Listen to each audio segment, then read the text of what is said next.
All right, let's finish up this section by looking at a few very useful shortcuts for writing code fast. First, I'm going to show you the shortcuts for Windows users, and in the next lecture, we'll look at the shortcuts for Mac. So if you're a Mac user, feel free to skip this lecture.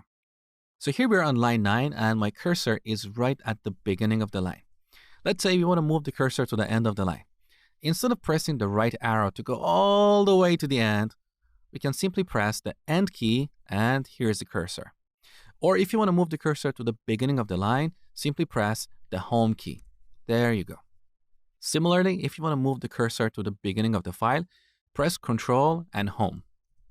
Here it is, or Control and End to go to the end of the file. Now let's say we want to move this line up.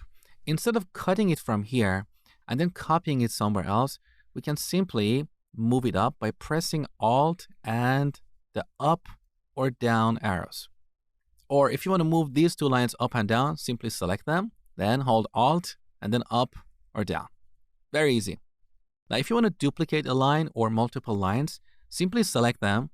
Now hold down Shift, Alt, and then press the down key. You can duplicate it as many times as you want. There you go.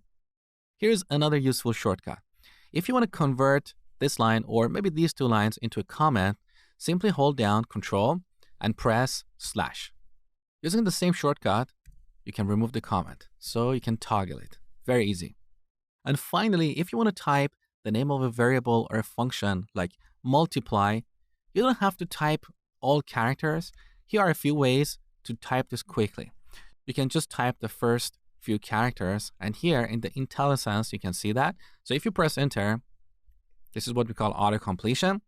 Here's another way.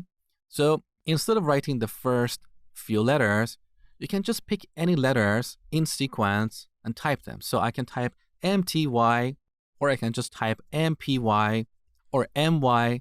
There you go. Here it is. So I hope you enjoyed these shortcuts, and thank you for watching.